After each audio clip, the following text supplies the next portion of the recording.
Hey gang, what's going on? I'm coming to you live from the inside of my truck on the way home from work. Not in the old smart car today. I thought maybe the old truck needed some road miles on it. So I figured, let's drive the truck today. So I did. Alright, well, I reach out to Facebook today because I like to film on the way home. It gives me something to do other than just listen to the radio. I'm all caught up on my podcast, which, by the way, if you haven't watched or listened to it, My Favorite Murder. It's a comedy, true crime comedy podcast, and I highly recommend it. It is fucking hilarious. Anyway, I reach out to Facebook. A good friend, Harry Benson, had I needed a topic to talk about tonight, or on the way home today, and he says, what are your thoughts on the live-action Disney movies? Interesting topic. With much debate, actually. Myself, I don't see the point in doing them, other than making money, which doesn't matter to us at all. It's just the company. I'm definitely not sold on the fact that these filmmakers love that story so much that they make it, want to make it one of their own and do a live action version of it or a semi-live action version of it, such as The Lion King. Yeah, I'm not sold on that. Now, if that was the case and these people had a strong desire and they sought out and they wanted to do it and they did it finally, yeah. But now we see a pattern. We all knew from the beginning this was going to happen. Hell, they probably announced it. I really don't know. I don't remember it. I don't even remember what came first. I'm assuming it was Cinderella. I don't even know anymore. There's been so many. It's at first, like I said, it's pointless. If you love these stories as you grow up, fine, go watch these stories. I know that whole argument, and I'm not going to say they're stupid or they shouldn't be made or anything like that. I'm just saying there's no real point to making them except to make money.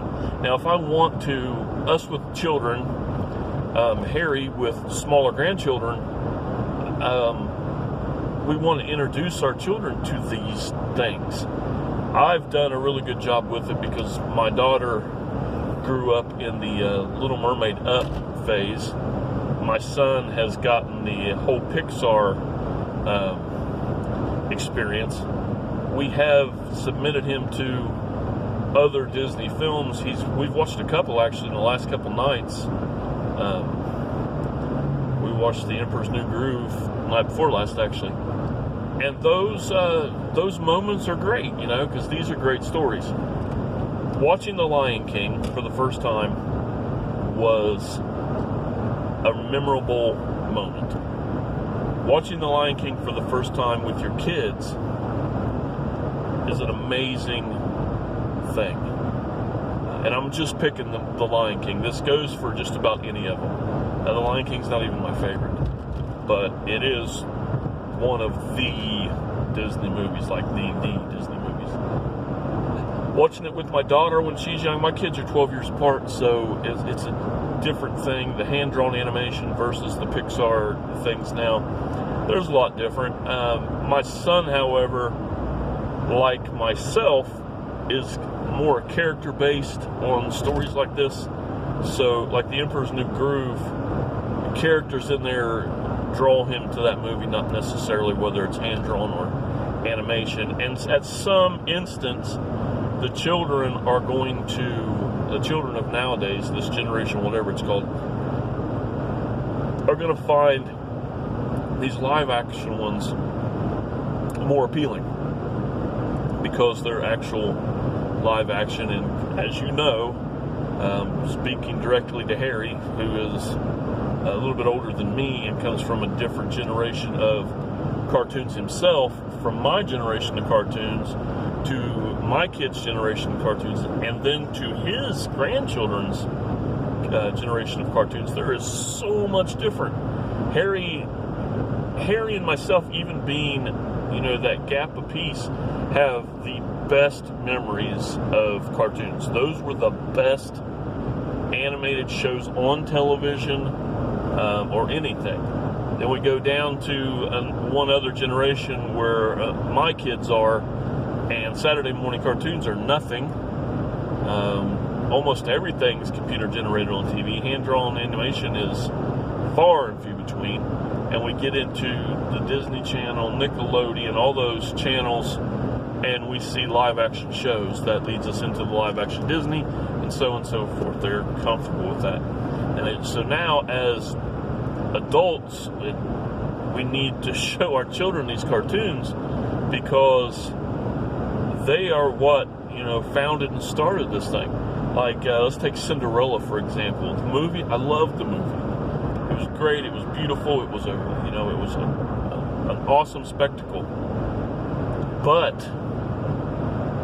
there's nothing like the original. And you can say that with so many things, and it's kind of just being beat to death with that saying, the original's better, the book's better.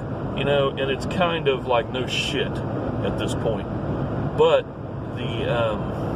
the storytelling, and even though I'm talking about Disney and the word magical, it's kind of a play, but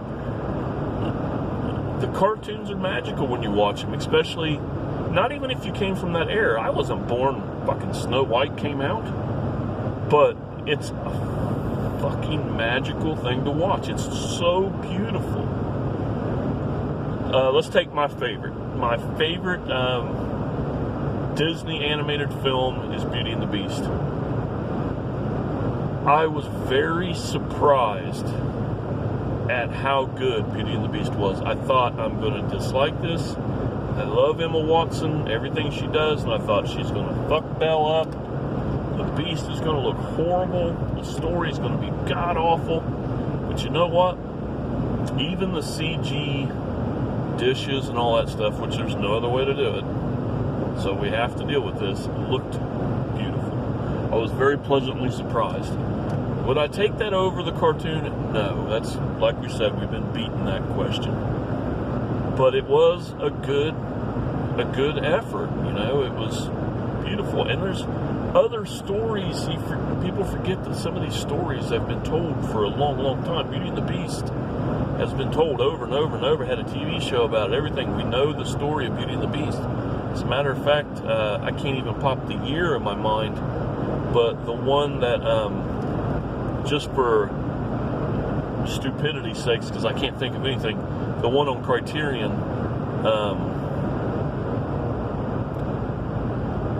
I can't think of the year, I'm sorry.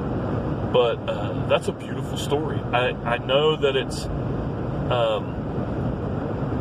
old and it's made, but and that's hard. That's hard to come out and say like that and have anybody take you serious just because we are cinephiles and movie lovers and stuff like that, and we love a movie for different reasons than, just to be entertained for an hour and a half. I immerse myself, I study, it's a whole different experience for us than it is for a lot of other people, and it's that way in anything out there. People love to go to plays and the opera, and they get so much out of it. I get a big fat lady singing fucking German. I don't know the story. I don't know that. It's not that I'm gonna, hate on this or hate on that, but I don't get that same experience. Us, as who we are, get into this stuff so hard, and the live actions don't bother me. Now, I know Ian has a distaste for pretty much all of them, I think, but I remember talking to him about Beauty and the Beast, and he hated the singing in this, especially Emma Watson, if I'm right. I might be wrong about this, but I think I'm right. He had a total distaste for her, and it's understandable. That's not what you like. But at the same time, he knows as well as I know, you still have the originals. You don't have to watch this ever again.